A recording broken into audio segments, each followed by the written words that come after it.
zalika lamin azmil umur. Tetapi barang siapa bersabar dan memaafkan, sungguh yang demikian itu termasuk perbuatan yang mulia. Saya pernah bertanya kepada seorang ahli sejarah. Beliau seorang mu'allaf. Ini data yang dibaca Dinda Faruk. Itu ternyata dipakai untuk supaya orang itu semua bisa tunduk kepada kekaisaran Romawi. Data ini digunakan kemudian agar orang-orang di bawah kuasa Imperium Romawi itu bisa kemudian menerima agama Kristen, bisa menerima agama Katolik. Jadi apapun kemudian yang diminta oleh kaisar berikan. Apapun yang kemudian yang kaisar katakan jangan dilawan, jangan dibantah. Sekalipun pipimu ditampar, jangan lawan. Harus tunduk kemudian kepada kebijakan otoritas gereja Katolik. Itu menurut kesaksian. Menurut kesaksian pakar sejarah yang sekarang alhamdulillah sudah mu'alaf kan gitu bang. Karena data yang ini itu tidak cocok dipakai kecuali penjajah. Penjajah cocok pakai data ini. Maksudnya ketika Belanda masuk ke Indonesia, dijajah kalian jangan melawan. Kasih semua hartamu, kasih semua rempah-rempah yang ada di dalam negaramu ini. Itu maksudnya. Karena ini tidak rasional, nggak bisa dipakai. Individu nggak akan pernah sanggup untuk menggunakan data-data ini. Ini hanya digunakan oleh penjajah. Makanya saudara Yuda itu ya kebablasan, panik ketika diminta pertanggungjawaban untuk mengaplikasikan isi Bible, ternyata nggak bisa dia. Berilah orang yang minta. Nah kalau orang minta hartamu harus kau kasih, itu dalil. Karena Yesus mengatakan begini di dalam kitab Anda sendiri nih, di dalam Lukas berapa itu? Lukas 6 nomor 49 kata Yesus, akan tetapi barang siapa mendengar perkataanku tetapi tidak melakukannya, dia sama dengan seorang yang mendirikan rumah di atas tanah tanpa dasar. Ketika banjir melanda, rumah itu segera rubuh dan hebatlah kerusakannya. Barang siapa yang mendengarkan perkataanku tetapi tidak mempraktekkannya, ia sama dengan seorang yang mendirikan rumah di atas tanah tanpa dasar. Nah, kata Matius dan juga kata Lukas itu adalah ucapan Yesus. Berilah kepada orang yang meminta kepadamu dan janganlah menolak orang yang mau meminjam daripadamu. Itu kata Yesus. Kata Yesus, barang siapa mendengarkan perkataanku itu dan tidak mempraktekannya, maka dia seibarat membangun rumah di atas pasir. Lukas 12 nomor 23, juallah segala milikmu. Ini perintah. Barang siapa yang mendengarkan suaraku, mendengarkan perkataanku, tetapi tidak melakukannya, maka sekali lagi, itu sama halnya membangun rumah di atas pasir. Juallah segala milikmu dan berikanlah sedekah. Buatlah bagimu pundi-pundi yang tidak kemudian dapat menjadi tua. Suatu harta di surga yang tidak akan habis, yang tidak dapat didekati pencuri, dan yang tidak dirusakkan kemudian oleh ngengat. Lukas 6 nomor 30, berilah kepada setiap orang yang meminta kepadamu dan janganlah meminta kembali kepada orang yang mengambil kepunyaanmu. Nah ini Kristen dengar nggak ini? Dengar. Kata Yesus, barang siapa yang mendengarkan perkataanku dan tidak mempraktekannya, maka dia sama halnya membangun kesia-siaan dalam hidupnya. Itu dalil. Berilah kepada setiap orang yang meminta kepadamu. Ini data kapan ini Lukas ini? Menulis ini kapan? Jangan-jangan ini tulisan-tulisan yang ditambah-tambahkan untuk kemudian meninabobokkan orang-orang yang ada di bawah penjajahan, yang ada di bawah kuasa Romawi pada saat itu. Karena kalau mau diperhatikan sekarang ini bullshit. Bullshit. Contoh, kata doktrin gereja, Taurat itu tidak bisa dilaksanakan oleh siapapun. Tidak ada orang yang sanggup melaksanakan Taurat itu. Makanya dibatalkan dan diganti dengan ajaran baru. Taurat itu tidak bisa katanya. Karena tak ada yang sanggup melakukan. Ini dalilnya. Lukas 6 nomor 30, Lukas 12 33 dan seterusnya. Itu jauh lebih berat daripada Taurat. Taurat, jangan makan ini, jangan makan itu. Gampang. Tinggal diikuti aja. Tundukkan aja, sunatkan hati untuk tidak mengikuti keinginan daging. Jangan makan kalau dilarang. Jangan ikuti kehendak daging. Dagingnya mau makan babi, diikutin, diharamkan yang tadinya jadi halal karena ikuti nafsu daging. Tapi Kristen mengatakan, oh kami nggak tunduk lagi di daging. Apa? Siapa bilang? Justru kalian sekarang ini memuaskan syahwat daging kalian. Apa yang daging kalian inginkan, itu yang kalian makan. Andai bisa, jalan raya, jalan tol, jembatan, kalian makan, besi angker kalian makan, ya kalian makan juga. Kenapa? Karena kalian ingin memuaskan daging. Sedangkan kemudian di Taurat itu dilarang jangan ini, jangan itu. Itu lebih mudah. Jangan ada Tuhan lain selain Tuhannya Abraham, Ishak dan Yakub. Itu lebih mudah. Peliharalah hari Sabat, hormati kedua orang tua. Itu lebih mudah. Tapi karena Kristen ini adalah agama yang ditopang kemudian dari kekaisaran Romawi, maka mereka menganggap itu sulit. Yang berat, itu berat. Yang ringan itu ajaran Kristen. Apa itu? Berilah kepada setiap orang yang meminta kepadamu dan janganlah meminta kembali kepada orang yang mengambil kepunyaanmu.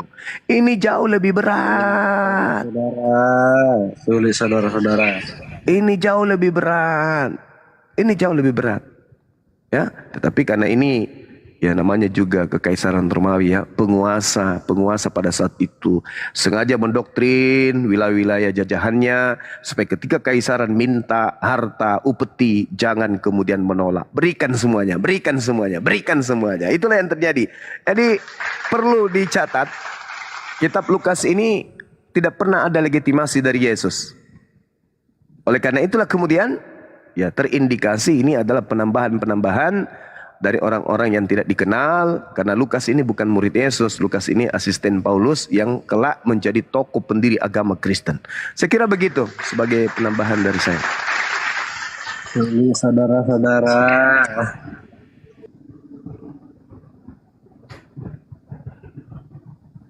Silakan Aritonang tanggapin. Aritonang. Ya, ya gini ya.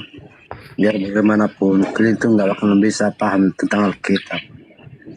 Ya, walaupun aku jarang baca Alkitab, tapi aku yakin Tuhan Yesus Kristus adalah Tuhan kami, dan apa yang diajarkan Dia kepada kami akan taat padanya.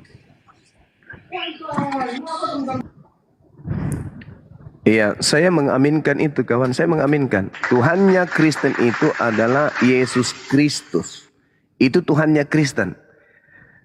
Tuhan yang ingin menyaingi Tuhannya Yahudi. Jadi Tuhannya Kristen itu adalah Tuhan baru yang ingin menyaingi Tuhannya Yahudi. Dulu pernah dia gagal.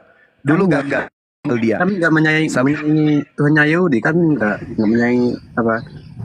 Oh, yang disebut Yesus Kristus itu kan Tuhan baru. Itu Tuhan baru.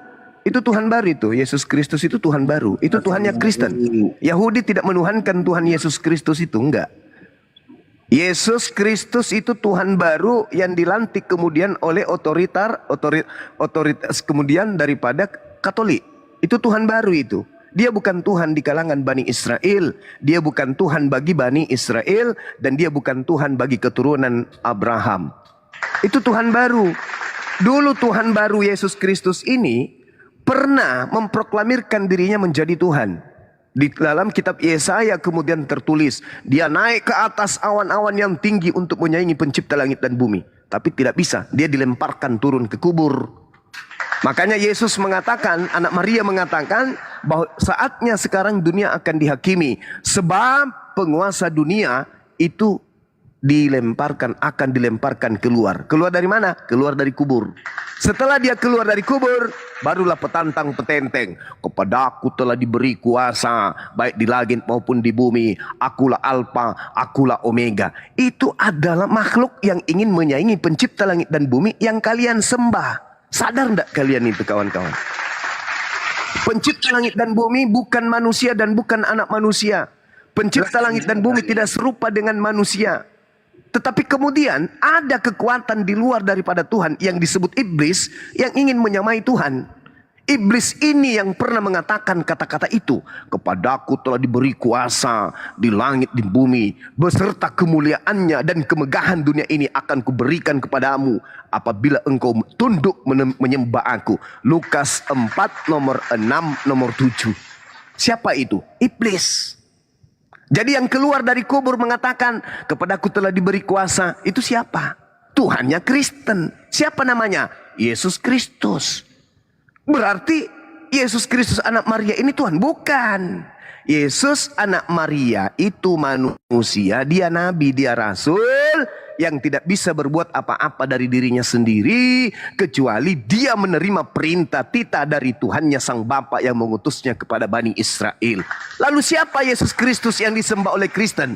Yesus Kristus yang disembah oleh Kristen adalah Yesus Kristus yang dinubuatkan oleh Yesus asli di dalam Matius 24 nomor 5 nomor 4 nomor 5. Waspadalah kepada penyesat yang datang kepadamu wahai Bani Israel dengan memakai nama Yesus dan berkata akulah Kristus. Dia sang penyesat yang bernama Yesus Kristus ini akan menyesatkan banyak orang.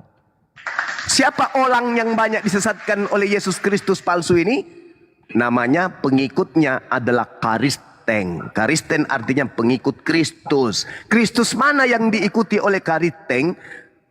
Paulus mengajarkan untuk mengikuti Yesus Kristus yang bukan manusia. Sedangkan Maria ngeden melahirkan manusia. Yang datang kepada Paulus bukan manusia. Nama sama, gelar sama, tapi pribadinya berbeda. Satu manusia, satu makhluk halus. Yang disembah oleh Kristen bukan yang manusia, tetapi yang disembah oleh Kristen yang adalah makhluk halus. Dialah penyesat yang Yesus asli nubuatkan di dalam Matius 24 nomor 4 nomor 5. Begitu kawan.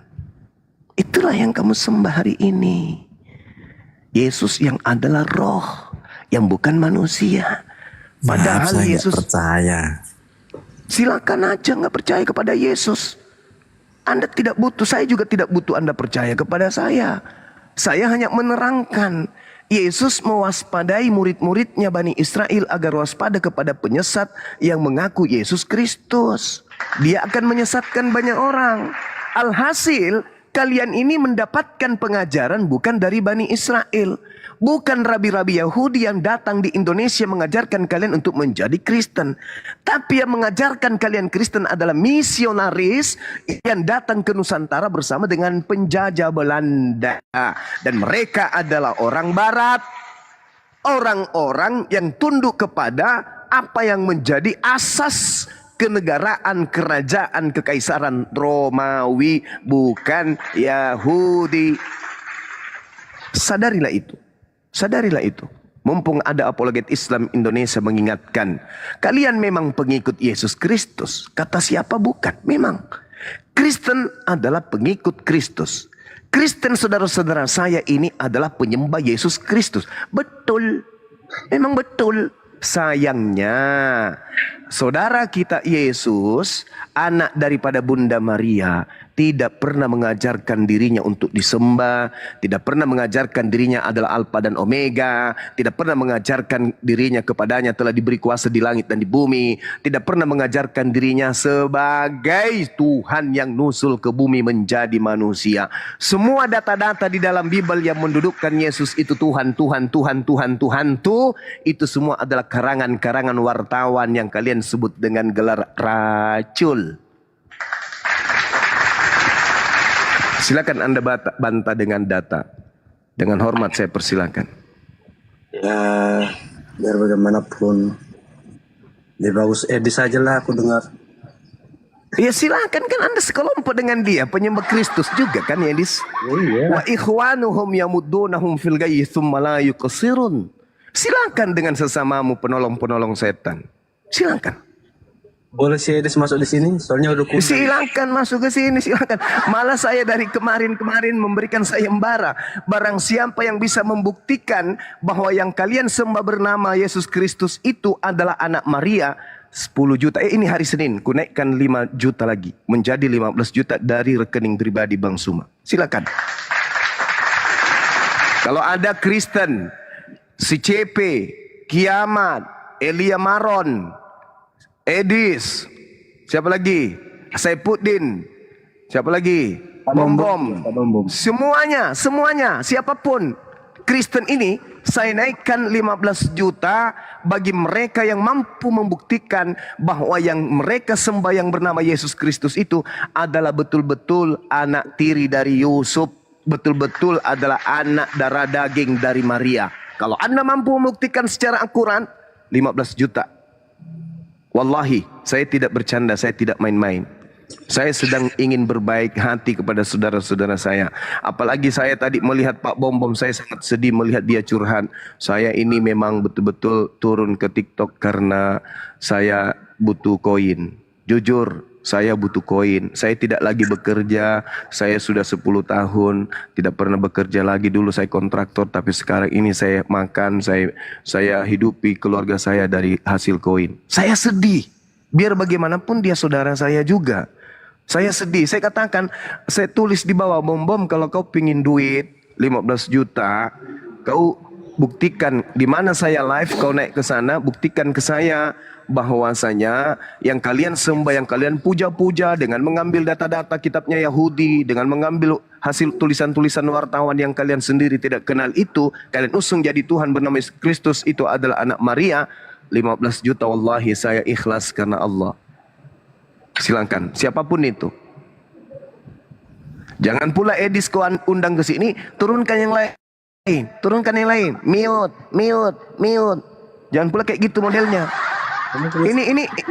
Ini sayembara ini. Sayembara yang saya berikan kepada saudara saya ridho. Saya ikhlas, bukan ngadi-ngadi.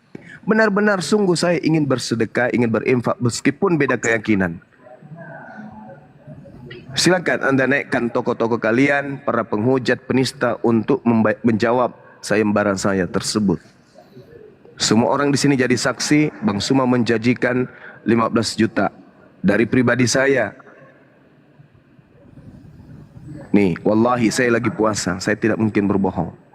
Kalau ada satu orang Kristen yang mampu membuktikan bahwa yang kalian sebut Allah, Yesus adalah Allah, Yesus adalah Tuhan itu sendiri, yang kalian sembah yang bernama Yesus Kristus itu betul-betul anak Maria nih, anak Maria yang mengajarkan Injil kepada Bani Israel. Sekali lagi saya katakan 15 juta, dan ini berlaku sampai malam takbir. Siapa di antara kalian yang sanggup, silakan Anda belajar dulu, masih ada kesempatan belajar. Belajar. Habis itu naik, acungkan tangan. Saya Bang Suma menjawab tantangan Anda. Saya akan buktikan bahwa yang kami sembah bernama Yesus Kristus itu adalah betul-betul anak Maria. Maka wallahi saya akan berikan dana itu 15 juta. Kalau Anda takut kemudian memberikan rekening langsung, saya dekat dengan Ibu Darni. Ibu Darni kenal saya sudah pernah ketemu. Saya akan transfer ke Bu Darni. Anda yang japrian ke Bu Darni. Bu Darni kirim ke saya karena saya sanggup menjawab Bang Suma. Gitu. Silakan saudara. Ini penting. Ini penting. Percuma kalian keluar-keluar. Kami adalah anak-anak Tuhan. Kami adalah ajaran kasih. Tak ada senangan tidak di luar Kristen. Buktikan. Percuma keluar-keluar kayak begitu kalau ternyata yang kau sembah itu adalah penyesat. Untuk apa? Silakan saudara. Oke, alhamdulillah ya. Kita sapa tamu dulu. Dodi, buka mic Dodi.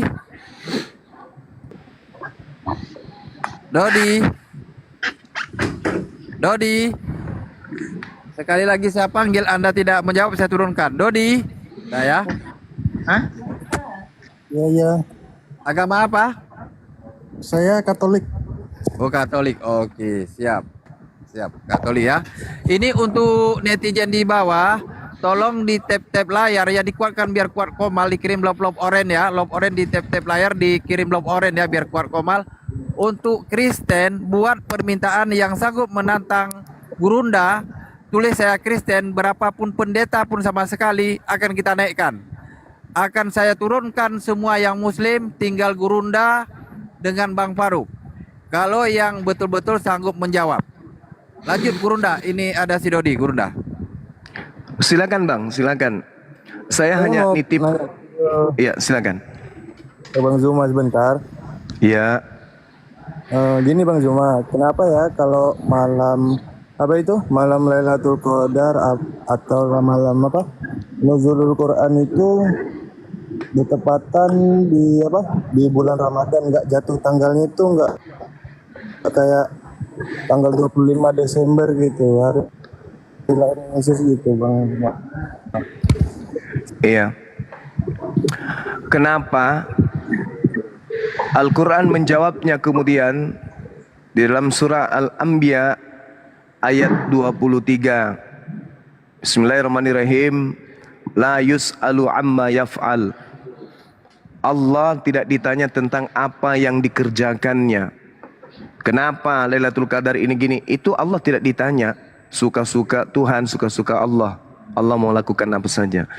Kita manusia ini yang harus siap ditanya.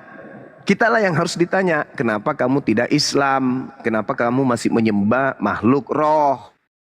Bukankah roh itu adalah makhluk halus? Kenapa kau masih sembah?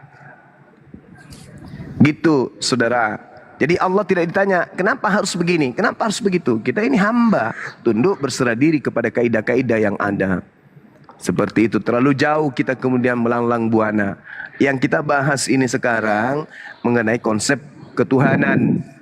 Apakah betul yang mengajarkan kemudian di dalam Lukas, Matius, berikanlah kepada siapapun yang minta kepadamu dan janganlah minta kembali, juallah hartamu, berikanlah dan seterusnya. Apakah betul itu ajaran anak Maria atau itu ajaran penyesat yang mengatasnamakan Yesus Kristus? Karena kan dalilnya jelas.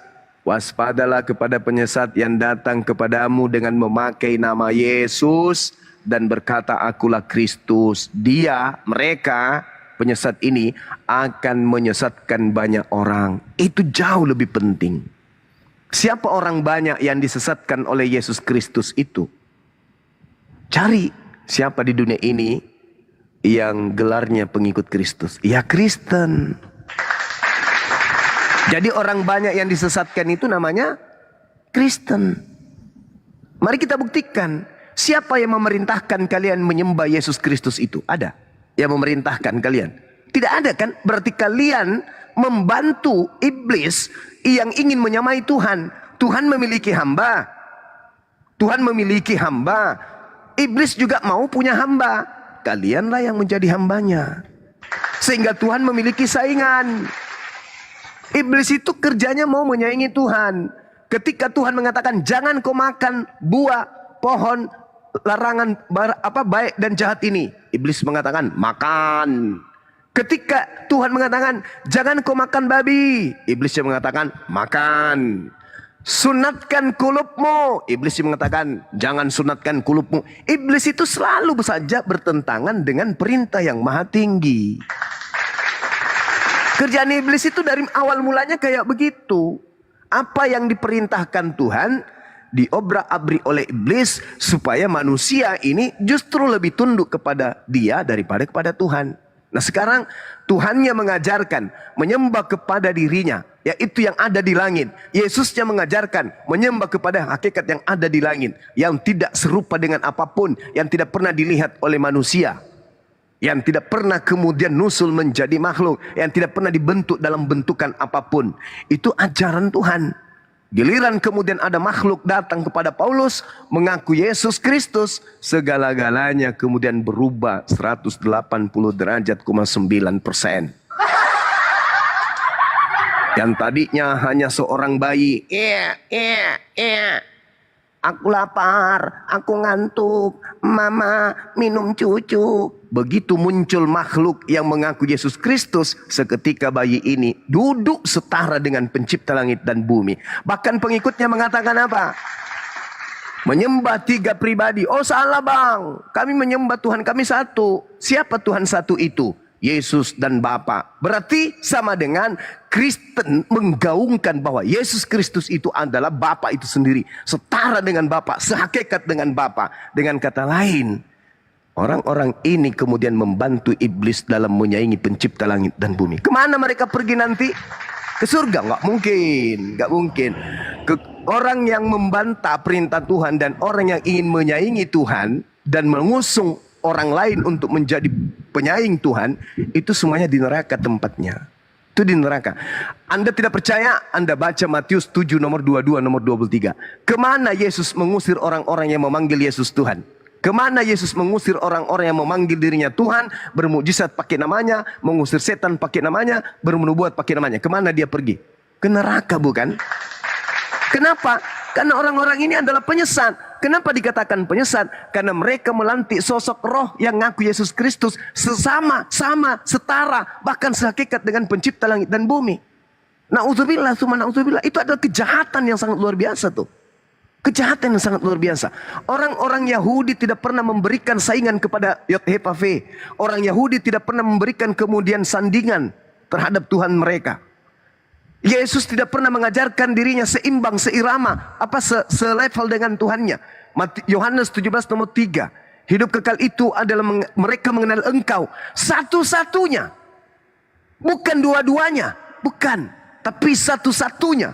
Dan aku hanya utusan. Kaulah satu-satunya Tuhan. Makanya Yesus dalam hidupnya apa? Mempraktekkan apa? Sujud, berdoa, semalam-malaman, memohon kepada siapa? Kepada Bapa yang ada di langit. Tapi begitu kemudian muncul Yesus Kristus yang ada di Damsyik dan di Pulau Patmos, seketika kemudian Yesus yang tadinya manusia biasa berubah 360 juta % menjadi setara bahkan sehakikat dengan pencipta. Ini perbuatan baik enggak kayak gini? Mengkudeta pencipta. Mengkudeta pencipta dengan mendudukkan ciptaan menjadi setara bahkan sehakikat dengannya. Itu perbuatan baik enggak itu? Itu perbuatan setan. Setan itu. Anda enggak sadar. Tapi ketika bertemu dengan para apologet Islam, cobalah sedikit-sedikit sadar. Sadarlah kawan. Sadar. Kalian menyembah sosok makhluk ngaku Yesus Kristus. Anda baca Galatia 1 nomor 11 nomor 12. Jangan Anda sombong. Karena Anda ini pendeta, Anda ini pastor, karena Anda ini misalnya mohon maaf, Anda aparat, Anda PNS, Anda pengusaha, Anda sombong. Wah tidak bisa, Tuhanku tetap Tuhan. Enggak bisa kayak gitu yang bukan Tuhan. Meskipun Anda paksa jadi Tuhan, tetap aja bukan Tuhan. Tetap aja bukan Tuhan. Meskipun Anda punya pangkat, ya, penuh di pundak. Anda punya kerajaan, tahtanya itu sampai ke langit. Kalau Anda mengusung bukan Tuhan menjadi Tuhan, ya apa bedanya dengan setan? Untuk itulah kemudian, mari duduk renungkan baik-baik. Salah nggak yang Yesus katakan? Waspadalah kepada penyesat. Wih, yang datang kepadamu. Wih, dengan memakai namaku. Berarti penyesatnya memakai namaku, penyesatnya mengaku Yesus. Dan berkata, akulah Kristus. Berarti penyesatnya kemudian datang mengaku Yesus bergelar Kristus. Disingkat Yesus Kristus. Dia akan menyesatkan banyak orang. Nah mari tengok ke kiri. Tengok ke kanan, lihat ke depan, lirik ke belakang. Mana orang-orang yang mengaku pengikut Kristus ini? Oh, ternyata mereka menggelari diri mereka dengan gelar Kristen. Ayo. Yesus kan mengatakan, Juma. Ya. Yesus kan mengatakan kepada nabi-nabi palsu. Makanya kami diperintahkan untuk selalu waspada gitu. Tidak ada Yesus pernah memberi peringatan kepada orang Kristen. Gak ada, kamu jangan salah kawan. Yesus ketika berbicara, dia hanya berbicara kepada Bani Israel. Kalian itu siapa, Rek? Yesus berbicara kepada pihak kedua. Yesus pihak pertama. Pihak kedua adalah Bani Israel. Wahai Bani Israel, aku berkata kepadamu, waspadalah kepada nabi palsu yang datang kepadamu. Yang datang kepada murid-murid Yesus yang menerima wahyu katanya. Aku menerima wahyu, aku menerima Injil bukan dari manusia, tapi dari Yesus Kristus. Itu siapa? Itu siapa yang datang kepada Bani Israel kemudian mengaku dirinya sebagai rasul? Diutus kemudian, akulah rasul yang diutus oleh Tuhan Yesus Kristus. Itu siapa? Kalau Anda mengatakan nabi palsu, saudara, nabi itu adalah orang yang menerima wahyu, orang yang menerima penglihatan. Ketika Anda mengatakan Paulus bukan nabi, berarti sama dengan Anda mendudukkan Paulus itu sebagai wartawan lepas yang menulis seenak kuping, yang menulis seenak mata, bukan karena wahyu, berarti dia bukan nabi. Tapi kalau Anda mengatakan yang dituliskannya itu adalah wahyu, firman Tuhan, Roma adalah firman Tuhan, Galatia adalah firman Tuhan, Efesus adalah firman Tuhan, Filipi adalah firman Tuhan, Korintus adalah firman Tuhan, wahyu Tuhan, maka sama dengan Anda sedang melantik Paulus itu nabi. Tetapi karena Yesus mewaspadai nabi palsu, Anda ganti gelar nabinya menjadi acul. Supaya tidak terindikasi, wah ini bukan nabi palsu. Kenapa? Dia bukan nabi, dia acul. Padahal rasul itu adalah level kedua setelah kenabian. Tidak bisa menjadi rasul kalau tidak nabi. Yang disebut rasul adalah nabi yang diutus dengan wahyu yang ada di tangannya, yang wajib disampaikan kemudian kepada umatnya. Itu rasul. Kalau nabi adalah orang yang menerima wahyu untuk dirinya sendiri, tidak punya kewajiban menyampaikan kepada orang lain. Sedangkan Paulus bersurat kemana-mana seperti wartawan, seperti dia penyiar radio. Salam dari Paulus untuk anakku Timotius yang ada di Kabupaten Enrekang, Sulawesi Selatan. Banyak kayak gitu-gitu kan. Artinya Paulus ini nabi. Lagi-lagi dia mengatakan di dalam Galatia 1 nomor 15, aku dipilih dari sejak dalam rahim ibuku. Dipilih sebagai apa? Dipilih sebagai hantu, dipilih sebagai setan, dipilih sebagai nabi, dipilih sebagai rasul, atau dipilih sebagai penyesat. Penyesat. Nah, itu. Makanya saya katakan kepada saudara, karena Paulus mengatakan begini kawan. Galatia 1 nomor 11 nomor 12, aku menerima Injil, tapi bukan dari manusia. Bukan manusia yang mengajariku Injil, tetapi dari pernyataan Yesus Kristus. Ada Kristusnya belakangan. Paulus mengatakan, aku tidak menerima Injil dari manusia. Bukan manusia yang mengajari aku Injil, tapi Yesus Kristus. Anda buka 2 Yohanes 1 nomor 7. Penyesat itu adalah dia. Bukankah penyesat, siapakah penyesat itu? Bukankah dia yang pergi ke seluruh dunia yang tidak mengaku Yesus Kristus itu datang sebagai manusia? Hei Paulus, sini dulu, kau duduk. Saya mau tanya, apa paman? Mau tanya, jawab jujur ya. Yes, kau menerima Injil? Ya. Dari manusia? Bukan. Tapi dari mana? Dari Yesus Kristus. Wow, berarti kau tidak menerima Injil dari manusia? Bukan. Saya menerima dari Yesus Kristus. Berarti Yesus Kristus itu datang kepadamu bukan sebagai manusia? Iya. Bukan sebagai manusia datang kepadamu. Kena dia kan. 2 Yohanes 1 nomor 7. Siapakah penyesat itu? Bukankah dia yang pergi ke seluruh dunia, yang tidak mengaku Yesus datang sebagai manusia? Itulah antikristusnya. Itulah penyesatnya. Paulus mengaku bertemu Yesus, tapi bukan manusia. Berarti sama dengan Paulus tidak mengaku Yesus datang sebagai manusia. Di mana tertulis? Galatia 1 nomor 1. Galatia 1 nomor 11. Galatia 1 nomor 12. Berarti ada Yesus Kristus yang datang kepada Paulus, tapi bukan manusia. Sedangkan yang datang kepada Maria mengajarkan Injil selama 33 tahun adalah manusia. Bahkan kedatangannya yang kedua nanti, kata malaikat di dalam Kisah Para Rasul 1 nomor 1, Yesus datang nanti sebagai manusia. Kata siapa? Kata malaikat. Kata Yesus bagaimana? Baca Matius 24 nomor 27 nomor 30. Yesus datang ke dunia untuk kedua kalinya sebagai manusia.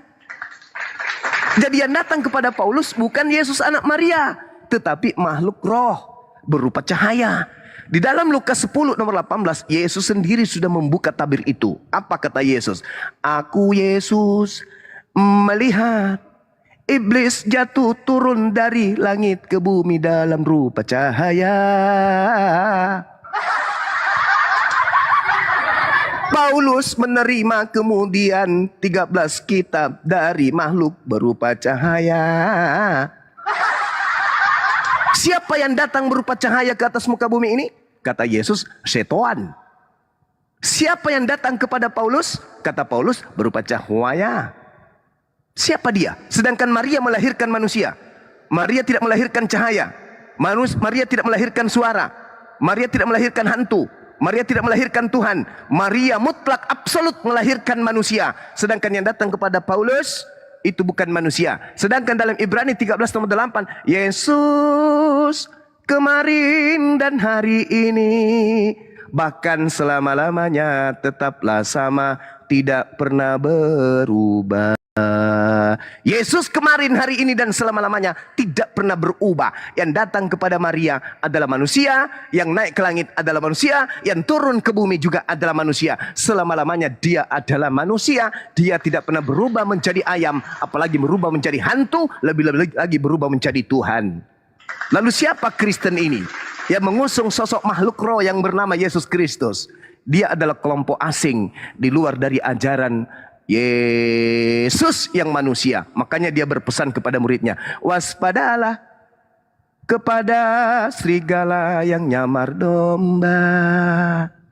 Siapa di antara Islam dan Kristen yang nyamar-nyamar domba? Domba adalah Bani Yakub. Di dalam kitabnya orang Yahudi, Yeremia 50 nomor 17, dikatakan dengan sangat jelas bahwa yang disebut domba itu adalah Bani Yakub. Bani Yakub domba. Kristen bukan Bani Yakub, tapi mengaku domba. Berarti serigala yang nyamar domba adalah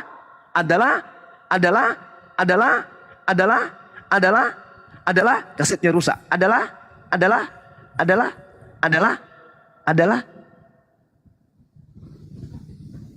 Oten. Saya kira begitu kawan. Di tempat saya ini sudah hampir buka puasa. Silakan dilanjut untuk sementara. Saya lanjutkan ibadah dulu 15 menit insya-Allah.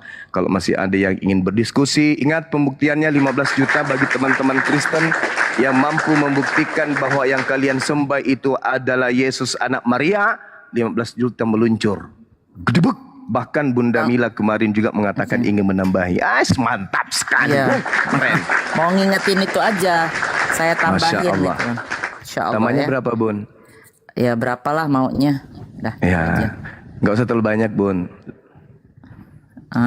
Iya. Ya kita lihat lah biar challenge kan, biar tahu mereka. Masya Allah. Karena kapan mereka tidak mampu membuktikan, maka penyesat yang bernama Yesus Kristus itu ada di pihak mereka. Dia yang saya juga tidak tahu juga begitu. Ya, lanjut.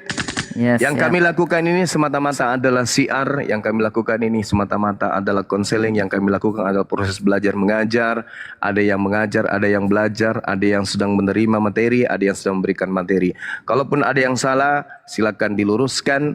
Kalau ada yang benar, silakan diterima. Karena kebenaran itu hanya milik pencipta langit dan bumi. Kita manusia hanya menyampaikan dan menjabarkan sepengetahuan kita saja. Demikian sementara saya izin ibadah. Silakan. Amin ya Rabbal alamin. Amin. Amin. Ya, Bun, Khusus sama-sama. saudaraku yang di bawah, tolong di tap-tap layar disampaikan 1 M ya, 1K ya. Di tap-tap layar ya, di tap-tap layar disampaikan 1K, dikirim love orange-nya. Biar kuat Komal ini, 1 orang kirim 1 mawar ke Bang Faru. Biar kuat Komalnya, minimal 30 orang ya. Dikirim 1 mawar dan love orange di tap-tap layar. Ini Sambil yang mengambil follow-follow alih ya. sambil di follow akun di atas, di follow. Yang ngambil alih ini itu Nora atau Bung Sinaga. Di sini sudah sampai. Oke. Itu Nora. Itu Nora monitor. Itu Nora. Itu Nora. Iya Tok. Kenapa Tok? Ambil alih. Boru Sinaga udah sholat juga ini, udah sampai sini. Ambil alih. Itu si Dodi Katolik, yang si Ari Tonang ini protes. Oh iya. Oke. Lanjut. Lanjut dulu. Lanjut mereka. Aku apa? Pakai headset. Oke, lanjut. Aku izin itu. Nanti dulu Bang sebentar. Yang follow saya nanti 2 minggu terakhir kita bagi-bagi 50.000 per orang Saya ya. lupa. Iya. Yang di bawah tolong 3,5 di follow akunnya Bunda Mila ya. Di follow akunnya Bunda Mila. Biar makin makin ngejreng aja gitu. Soalnya kalau live sekarang ini banyak permintaan di bawah, dia pengen lihat gereja-gereja kosong. Saya bilang kan itu kan biar kalau yang nonton cuma 30 orang buat apa gitu kan. Kita kan mau bikin syiar nih, cerita yang bikin dakwah. ya di banyak-banyak follow. Jadi kalau saya di Bang Faruk ada yang nonton, saya di Bang Arif ada yang nonton. Begitu maksudnya. Di Bang Zuma nanti di forum. Jadi kita berdakwati di mana aja, jangan cuma di Indonesia. Biar orang Indonesia lihat, nih luar negeri udah kosong, udah habis lah begitu. Begitu seperti itu Bunda Nora. Lanjut. Siap Bunda. Untuk netizen di bawah, hari ini kita batalkan pembagian sarung ya dari Boru Sinaga. Insya Allah besok kita laksanakan ya. Karena hari ini enggak mungkin kita ganggu Gurunda berdebat ya. Insya Allah untuk netizen yang kita janjikan tadi jam 2 pembagi 10 sarung dari Boru Sinaga, kita batalkan. Insya Allah besok kita laksanakan. Lanjut itu Nora, aku mau sholat dulu. Oke, siap. Nah, ini lawan diskusi saya tadi siapa? Dodi atau Aritonang? Nah, Aritonang ini Ito saya nih. Sama-sama Aritonang aja lah kita. Oke, Ito. Ya, poros Namburu. Ya, sama-sama Aritonang lah. Ayo, kita diskusi. Gimana? Tadi poin yang mau ditanyakan apa sama abang saya?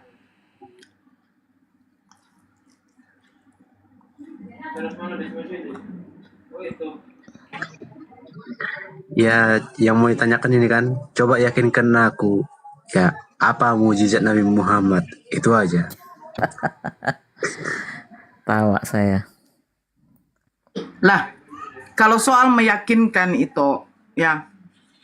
Kalau soal meyakinkan, kalau saya katakan Yesus membangkitkan orang mati, Yesus menyembuhkan orang yang sakit, Yesus melakukan memberi makan 5.000 orang, 4.000 orang. Saya rasa semua yang dilakukan Yesus itu bukan atas dirinya sendiri. Coba itu baca di dalam Yohanes 5:30, apa dikatakan? Aku tidak dapat berbuat apa-apa dari diriku sendiri. Mukjizat yang dilakukan baginda Rasulullah Nabi Muhammad SAW. Mukjizat yang dilakukan oleh Nabi Musa. Mukjizat yang dilakukan oleh Nabi Elia. Mukjizat yang dilakukan oleh nabi-nabi terdahulu. Itu bukan dari diri mereka sendiri. Tetapi itu atas izin Allah. Coba itu baca pada waktu dia membangkitkan Lazarus. Apa dikatakan di sana? Ya Bapak, aku mengucapkan syukur. Sebelum dia membangkitkan Lazarus, dia berdoa kepada Bapaknya. Ya Bapak, aku mengucapkan syukur kepadamu. Karena engkau selalu mendengarkan aku. Itu satu. Ketika dia membangkitkan ketika dia membangkitkan ada seorang pemuda yang masih muda. Di dalam Lukas 7 nomor 14. Tapi kamu baca seterusnya itu. Ketika dia membangkitkan anak muda itu, dia memberikan anak muda itu kepada ibunya.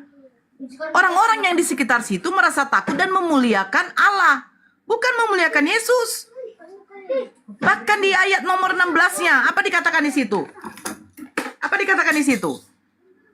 Seorang nabi besar telah ada di antara kita. Seorang nabi besar. Dan pemberitaan tentang Yesus itu mulai tersebar di antara Yudea dan sekitarnya. Bukan di luar dari Yudea. Kalau kamu mengatakan, apa mukjizatnya baginda Rasulullah? Banyak. Banyak mukjizatnya. Tetapi yang sampai sekarang ini begini. Mukjizat yang dilakukan Nabi Musa, membelah lautan. Kalau kita ceritakan kepada anak kita, apa yang dikatakan anak kita? Wih, hebat ya Mak ya, Nabi Musa bisa membelah lautan. Tetapi ketika anak-anak ini sudah dewasa, bagi mereka itu biasa saja. Karena apa? Karena yang dilakukan Nabi Musa, yang dilakukan Nabi Isa, yang dilakukan Nabi Muhammad, itu semua apa? Itu semua adalah mukjizat yang diberikan kepada Nabi dan Rasul untuk menyatakan kenabian dan kerasulan mereka. Nah, kalau mukjizatnya Nabi Muhammad yang kami yakini sampai sekarang itu apa? Al-Quran. Itu lihat, anak-anak kecil saja bisa menghafalkan Al-Quran walaupun surat-surat pendeknya. Itu salah satunya, yaitu apa? Nabi baginda Rasulullah bisa menghafal semua isi-isi apa yang terdapat di dalam Al-Quran. Ketika dia menerima wahyu, dari malaikat Jibril yang disampaikan oleh Allah Subhanahu wa taala. Beliau mengumpulkan para sahabatnya dan untuk menyuruh untuk menyalinnya. Mungkin di pelepah, di kulit-kulit binatang, di tulang-tulangnya unta. Itu semua ada terdapat di kepalanya baginda Rasulullah. Itu kelebihannya. Sampai sekarang kamu lihat, apakah ada umat Kristen satu saja anak kecilnya yang menghafal Bible kalian? Ada nggak? Saya dulu pergi ke sekolah minggu, bukan hafalan yang diberikan kepada saya, tetapi nyanyi-nyanyi. Mari kita bersuka cita, haleluya, itu saja. Terus lagu-lagu berikutnya, itu yang ditanamkan di otak kami waktu masih sekolah minggu.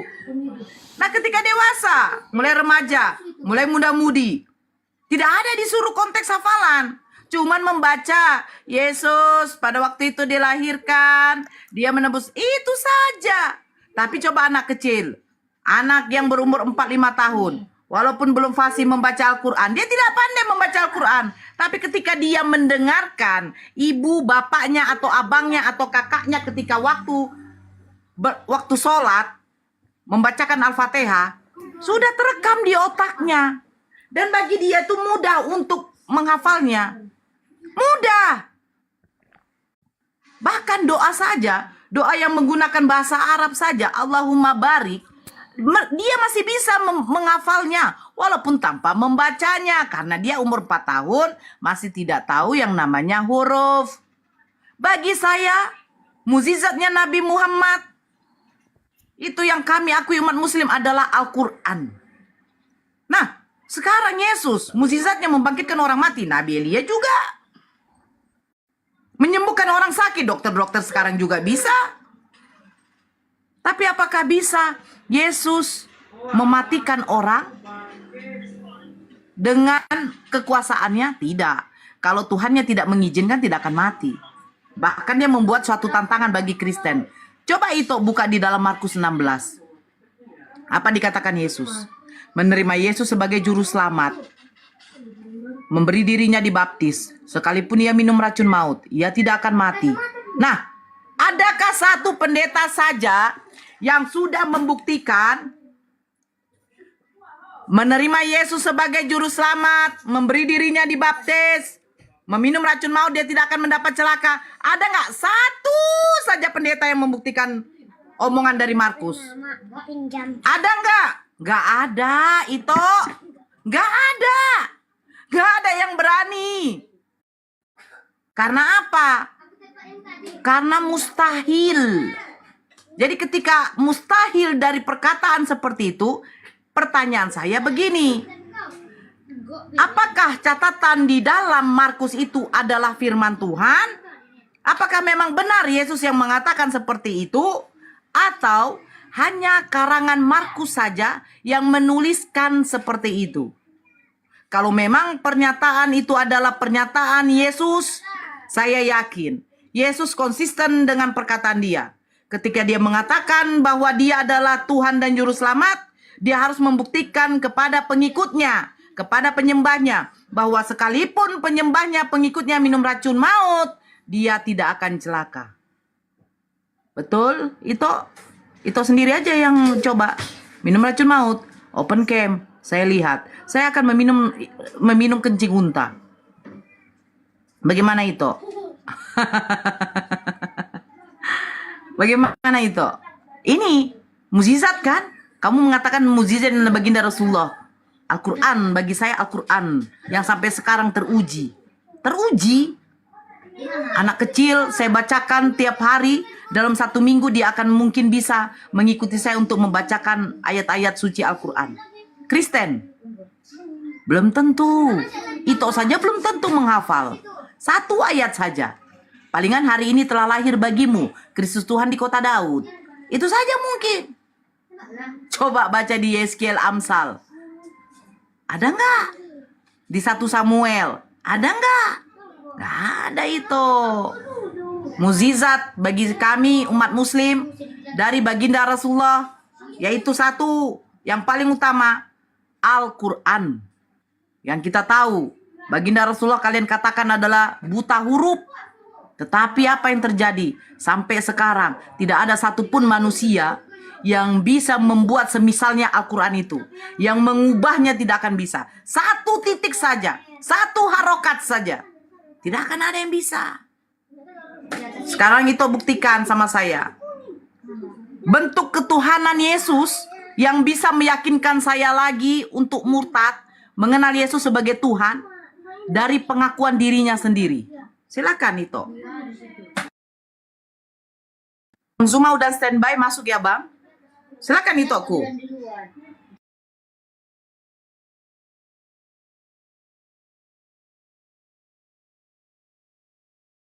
Barakallah Bunda Mila. Sehat selalu bundaku. Ayo itu aku. Tadi Anda bertanya soal mujizatnya Nabi Muhammad. Amin.